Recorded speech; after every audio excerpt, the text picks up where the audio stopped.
Good morning, everybody, and thanks for coming. Thanks for coming, those of you who have made it, because I know that some of us are still stuck at Heathrow Airport waiting for the next flight after the storms in the UK yesterday. As Hui-Sung just said, there's been some criticism recently of the readability and the accessibility of IPCC reports, in particular the last report we did, the fifth assessment report. And now we have an opportunity to do something about that at this meeting here. The panel, and by panel we mean the member states of the IPCC.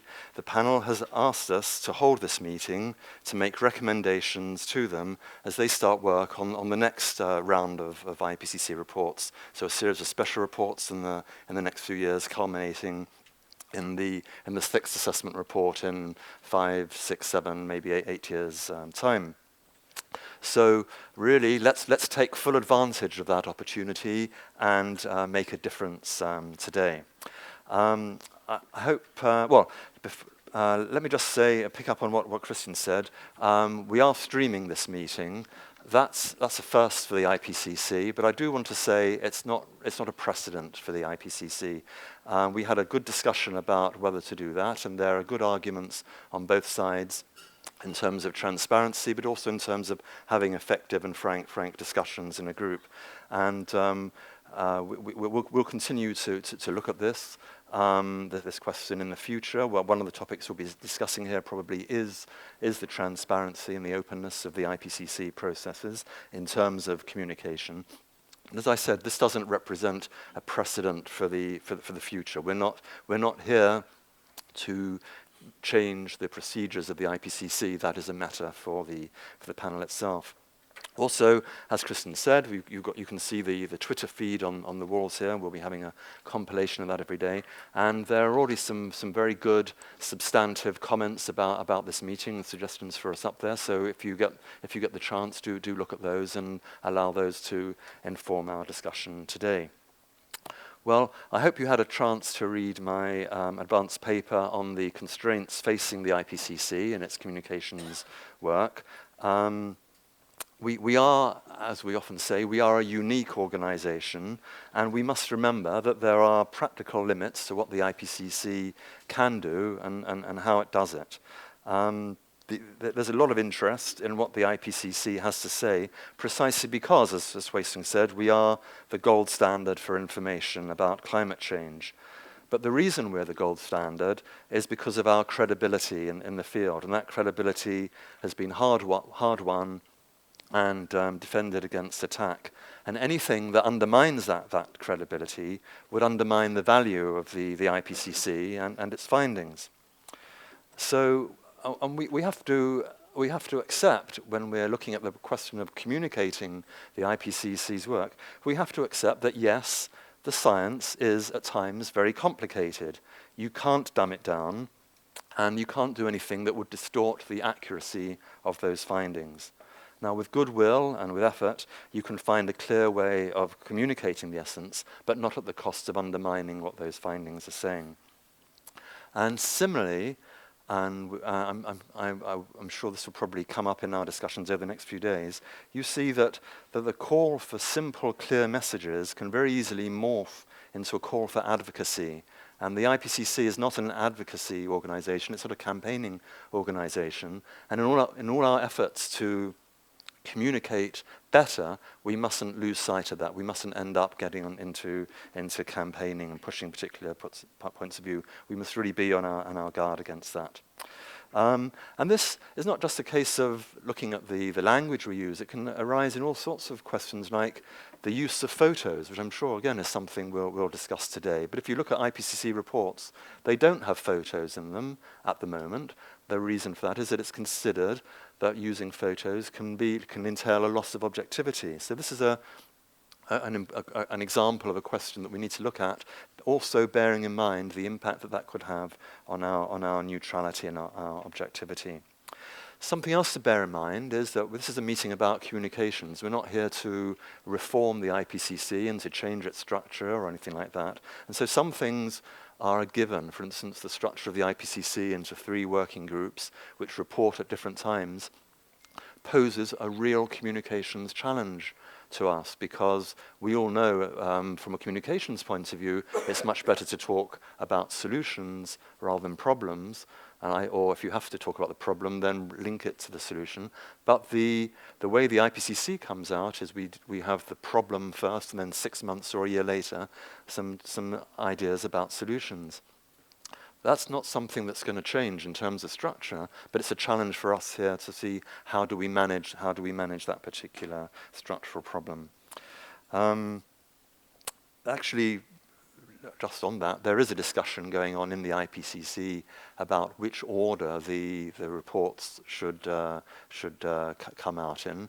But whatever happens, the Working Group 1 report, the one that deals with the physical science basis, will come out first, because that underpins so much of what comes out in the subsequent Working Group reports. Also, this time in the 6th assessment report, there'll be possibly a separate regional report. So that will have some implications the way we do things. But the broad structure of those 3 working groups, that has already been reaffirmed and reinforced by the panel. Well, moving on from the constraints, let's look at some of the opportunities that we have to do things. And let's remember that the IPCC has already made progress. For instance, in the 5th assessment report cycle, we had press releases. Let's not forget that in the previous reports, the IPCC did not even produce press releases, because even that was considered to infringe our objectivity. And building on that insight that the scientists who produced the report, led the report, managed it, especially the co-chairs leading the working groups, had the insight to produce an objective and sound but understandable press release. Building on that, we managed in the last cycle to produce videos that were compelling but scientifically accurate. Some of the working groups including the synthesis report team produced digests of the summary for policymakers as headline statements, which were very effective communications tools. More of that, I'm sure, later. And so the IPCC is a very conservative, a very cautious organization, but change is possible when change is seen to work. And what we have now here today, many of them are here today, we have a new bureau in place, and many of them are very receptive and interested in new ideas for communicating. So we have an opportunity here to do something. Now, we always hear that the prime audience of the IPCC is policymakers, and it's often understood that they, as policymakers, understand everything that we put in our reports, or at least the summary for policymakers. But most of them themselves are non-specialists, and especially in developing countries, they may only have very limited support from specialists, and a lot of the critique that we're getting is coming precisely from those policymakers who are saying, we can't use this in our work, we need you to, we want you to make it easier for us. And we've picked up on this a lot in the last year when we did a lot of outreach in different countries, when following the elections, we met officials in different countries. We heard this again and again. Please make it easier for us to work with your material. I mean, some of these things, we know it all very well. All politics is local, right? And so for many policymakers, providing them a report that gives a global assessment of a problem is not very useful to them in their work of consciousness or awareness raising of the problem. We need to go further, as far as we can, in providing them with information about local impacts and local solutions that are relevant to their audience. Regional maps and so on, and this will be highly relevant when if as is possible, and we've been asked to do in one of the special reports the UNFCCC has asked us to do is one on looking at the pathways to a 1.5 degree future. These regional questions, if that report is done, would be very, very, very relevant there. Policymakers and the public tell us they want to hear more about the economic and social consequences of climate change. So the costs of action, the costs of inaction, costs versus benefits. We heard from one particular policymaker in Paris at a meeting with the UNFCCC leadership, which former Vice President Al Gore was invited to. That in policy making, uncertainty can produce paralysis and an excuse for inaction. And yet uncertainty is fundamental, or the communication of uncertainty is fundamental to what the IPCC does. But we have to have an awareness of how policymakers are processing that information. We have to frame the uncertainty in ways that makes it less likely that it will induce a policy paralysis. For instance, saying, if you can't say, this is what will happen, which is what policymakers want to know, at least say, we may have this, we may have that. And also something that is very useful for the policymaking community is the whole idea of a precautionary principle, which is something that we can bring into play. We often hear that in the IPCC and its official pronouncements can't depart from the approved language that appears in the summary for policymakers. Well, we have seen that we can do that in our work with the media. For instance, the press releases that I referred to earlier, or the videos that I mentioned. Those didn't go through a formal approval process, but they drew on material that had been approved or that was going to be approved. We've also seen, to get a bit specialized, there's an interaction between IPCC authors and policymakers or negotiators at the UNFCCC in the structured expert dialogue, which some of you will be familiar with, and there'll be a discussion of that in one of the breakout groups, where the authors, in a very detailed and in-depth dialogue with the negotiators, explain what's in the report, and that too can go beyond the approved language if the author speaking think that's effective. And you can see some of the presentations arising from that on the UNFCCC website. So one question then is, does that give us the leeway to develop a summary for citizens? How would that work? Would that go through an approval process, or would it draw on approved material and so on? If we outsource that task to third parties or other communications tasks and let them produce what we call derivative products, and that's something we'll also be discussing over the next few days, how can the IPCC contribute to ensuring that those do communicate the IPCC findings accurately? And we must also be aware that the different audiences we're trying to communicate to have different priorities. And in explaining findings to business, for instance, we may use different language and highlight different points to what we would say if we were talking to faith groups or students. We need to remember as well that the skills needed to lead an academic seminar or give a lecture are not the same as giving a compelling presentation to non-specialists. Very importantly, and I think this is something that will also come out over the next few days, and I think we already saw in AR5, communication isn't something that you bolt on at the end of the process when you've finished the report. Successful communications, as happened with the headline statements, is something that you start with at the very beginning of drafting the report and scoping it and working on it. I'll just finish up with a couple more housekeeping rules. Formally, this meeting will produce a substantive report, which will include recommendations. We'll go into that a bit more in the last session tomorrow, how that will work.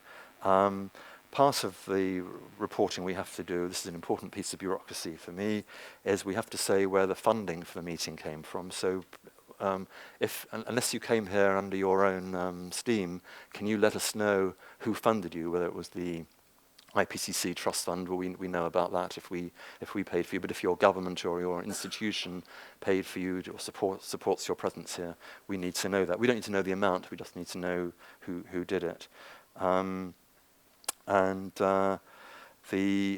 Just on the breakout groups, as Christian said, there'll be lists that you can sign up for. We want to have an even spread through the breakout groups, but there will be plenty of opportunities to move between the breakout groups so you can experience and contribute to all of them. And I shall stop there, but I think we still got a few minutes for questions or... Thank you, Jonathan.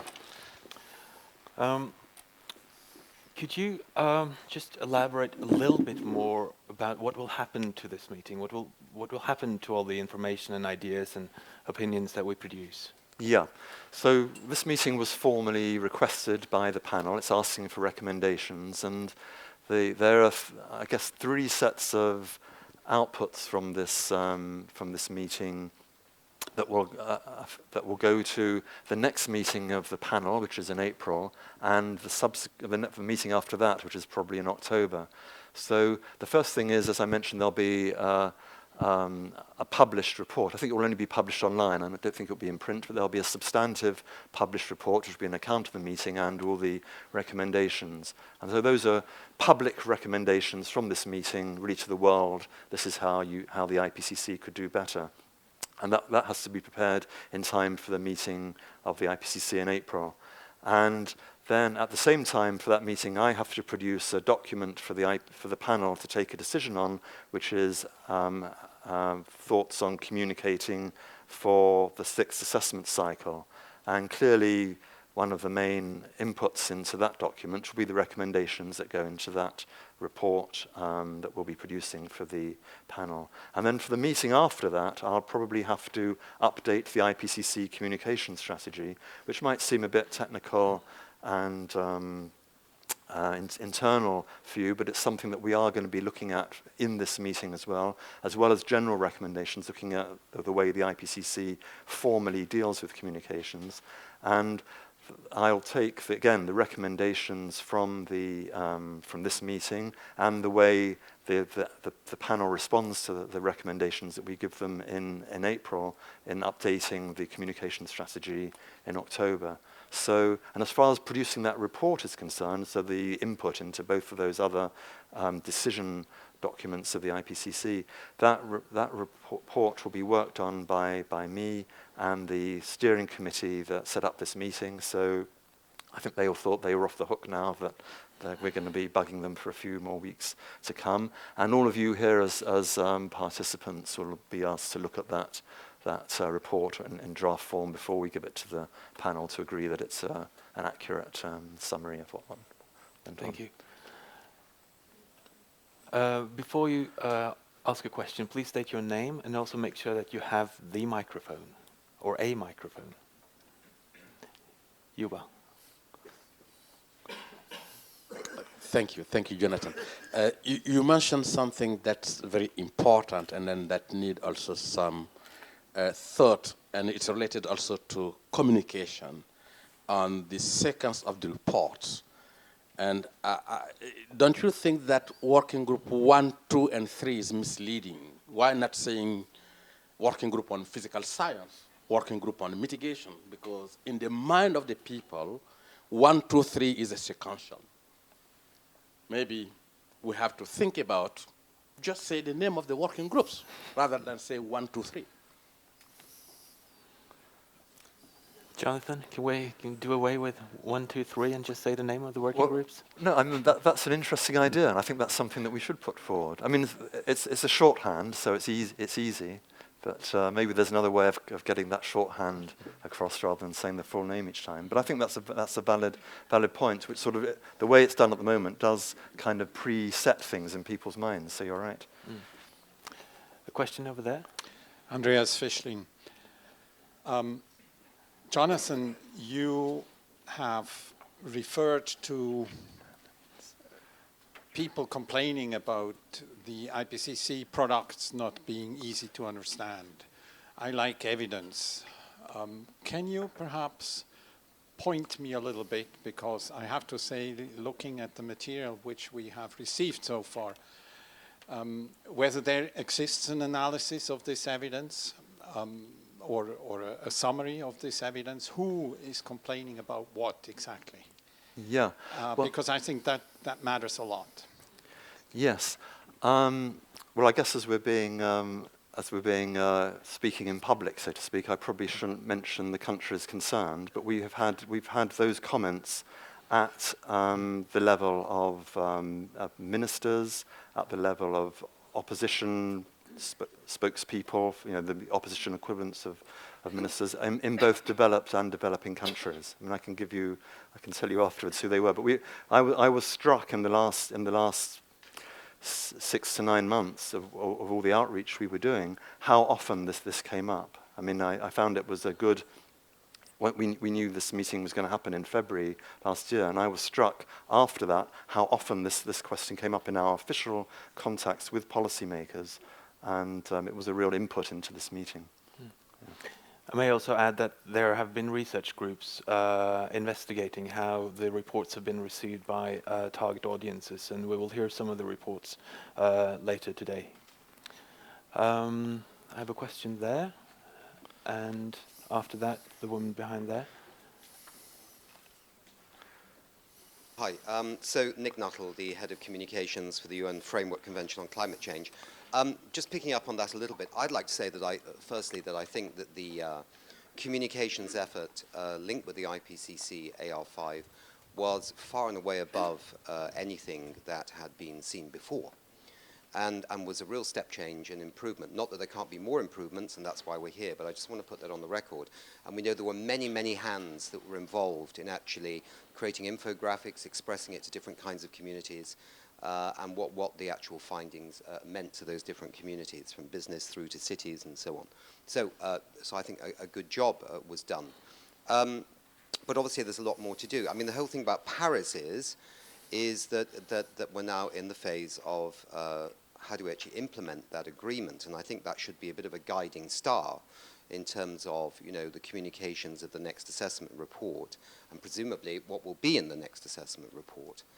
You said something, Jonathan, which I was just quite intrigued by, and maybe I misheard you, but just to confirm, you said the next assessment report, which may come out in 5, 6, 7, or 8 years. Maybe I misheard that. Because I think we're all expecting something pre-2020, if that's possible, because that's a very important date, as we know. So I just wanted to ask that question. The other thing I want to say, a couple of random things. I think we still struggle with the issue of expressing risk to a global audience. I still think that things like robust evidence, medium agreement, or likely and highly likely and not so likely and maybe likely and whatever is really, really tough for us all to get over. And I don't know if there's any way of bringing in experiences from the health community or other places where they actually express risk. I mean, I have a friend right now who's just had a major operation to do with cancer, and I'm told that she has an 80% chance of living for 5 years. And when I heard that, I was like, wow, is that good or is that bad? But my brother, who's a doctor, said it's quite good, actually. So, you know, I mean, this risk communication is very, very important. The other thing I would just also like to add as a final thing is, or two things really, is that if you are pitching out to the next 5, 6, 7, or 8 years, then the whole nature of the communications landscape could have changed radically. It's changed radically in the last few years for us all, whether it be Instagram or Twitter or Facebook, which is now so boring that only old people go on it. So, I mean, you know, it's changing all the time. So I think we need to bear that in mind and have some sense of what might be coming down the road in terms of, you know, platforms for communication. And so you might have to get a youth communications advisor. I was just going to say that. Somebody under the age of 14, preferably. And then one final point is I'm quite intrigued by the whole area of social behavior, because I think if we are going to change this world in which we live, we need to understand the dynamics and the psychology of human thinking. And you listen to some experts, like maybe some people dismiss him, but I think it's quite intriguing, George Marshall, for example, from that centre in Cambridge, where he will tell you that people that have actually suffered a major natural disaster and they rebuild their community are less likely to accept climate science, because they don't want to accept that it actually could happen again. Or what is it, women that have babies are more likely not to think climate change is real, because they can't imagine that their child would be brought up in a world that would be worse than their world. So, I mean, that whole area of, you know, psychology, human behavior, I think would be a really fascinating area if the IPCC wanted to dip its toes into it. And I think it's part of the implementation package that we need going forward over many decades. Thank you. Thank you, Nick. I think in the interest of time, we'll take a few more questions and then you can address them in your final summary. It was There's one over there. as Hi, well. this is Strigoi from India. And I would say that two examples. One is that in AR4, Working Group 3, we came up with a small booklet from the TSU support that was on actionables for each sector. Say in the building sector, what are the actionables, and which the citizens can implement. And that was just one pager for each sector. And I remember that book was so useful, and we did translate that into different languages. In Spanish, and I remember even in my India also, in Hindi, in Bengali, in Assamese, and that was taken up by the NGOs for their very local communication and actions. So that was very useful. One can take a look back into that from the good practices of our old efforts. The second, I think, what we really need to understand is that it's just not the citizen and the policymaker. There is a big taker of these information among the decision makers. So we need something called decision makers summary, so we can think how to do that. I'm just giving an example, say, for developing countries, say, multilateral funding agencies, financial institutions, they just want to know what can be done additional to respond to climate change, and what IPCC has got something to tell them. So it's just not the policy, what the decision maker can also do. And also another thing which Andreas has already pointed out, I'm not going to repeat what others have said, but to supplement it, what I'm just trying to say is that my experience in India is that it's not that the things that we say in IPCC reports are not understandable to the policymakers. Only thing is that there is an apathy to go through such scientific reports, thinking that that will not be acceptable. I mean, that will be taking away a lot of their time. So I think we really need to look into that how we can make chapter summaries and chapters as separate books which can be accessible. So we can think of many products, and we can go on these 2 days. So I'm stopping here now. I can see you are coming with stress. I'm stressed. Thank you. I'd like to take two more really short questions. Jim, and then a question over there, and then we need to conclude. Yeah, it's Jim Skee, the co-chair of Working Group 3, and it's on this, the degree to which IPCC products are understandable. Now, can I just say, even on the scientific side, I rather agree with governments about how ununderstandable some of the products are. If I can read you a short sentence from the Working Group on Mitigation Summary for Policymakers. The Cancun pledges are not consistent with cost-effective long-term mitigation trajectories that are at least about as likely as not to limit temperature change to 2 degrees. Now, I don't understand that one on a quick listen. I can just say, native English speaker, it's a crime against the English language to actually put that there. And it illustrates an issue that one of the big challenges is getting the intersection between comprehensibility and the use of the uncertainty language, and how you communicate that uncertainty, I think, is a key challenge. Thank you. And one very short question over there. Hello, my name is Jessica de Torbercilia from Christian Aid and Manila Observatory. Just a question for Jonathan. What level of decision-making or policy-making are we really targeting for the IPCC communication? You see, in where I come from, policy-making and decision-making goes down at the level of villages. And they, under our law, they're really the first line of defense for climate change. So to be honest with you, it's so difficult to comprehend what's in the report as of this moment. So I just want to ask, what level of decision-making and policy-making are we targeting? Thank you. Jonathan, you have 2 minutes. Okay, thanks.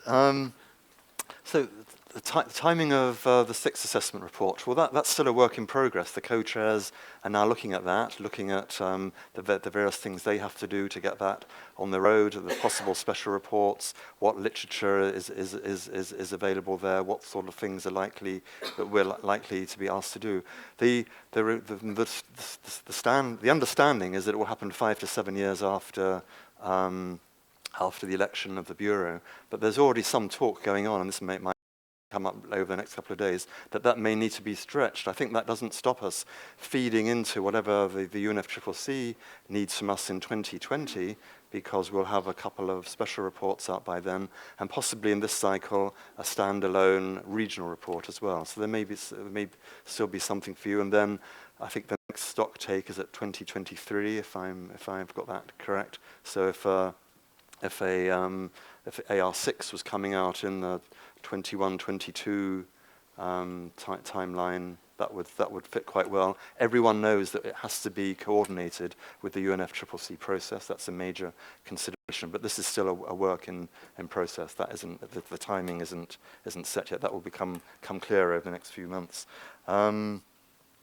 Changing media landscape. Well, if you look at when we have this World Cafe session later on this morning, the context for that is explicitly that the media will be different in 6-7 years' time when we have that report, and that the people we'll be talking to largely will be people who today, our children, will be accessing media and information in totally different ways. So we are aware of that, and we're particularly aware of the needs in any way to communicate effectively with young people, including children, and we even have a side event tomorrow with a Norwegian, but I think eventually international group called the Children's Panel on Climate Change. So we're very aware of the need to do that and think about that. Social behavior and psychology, that's really something for the co-chairs and together with the member states to decide what they want in the report. But if you look at the working group on mitigation, not to give any numbers, report last year, we already had a philosopher from Oxford University on the author team who was looking at questions of equity and ethics. So we can go, we go well beyond atmospheric physics into the social and other sciences in it. Very interesting point, Joy, about what you did in AR4, and I think we can learn from that. And I think one of the key points you mentioned there was the importance of translating it not only into the other official UN languages, but into important languages that aren't part of that UN system. We are trying to do that with the videos, by the way. The idea of taking chapter summaries or excerpting relevant parts of the report, that happened to an extent in AR5. So if you look at the technical summary volume, say for the working group on the physical science basis, you'll see that there are FAQs that are gathered in there. So that's something that we can certainly build on and probably could look at a bit more specifically in the coming days. And yet by policymaker, I would include your decision makers, and I would also include your leaders at the village level. Policymakers are anyone who takes a decision on how we do things, and so we need to be able to reach all of them. And I think that's my understanding, is that's what's intended by the IPCC procedures as well. We're not trying to limit it to national governments, for instance. Thank you, Jonathan. Thank you very much. Now we'll move into the next session.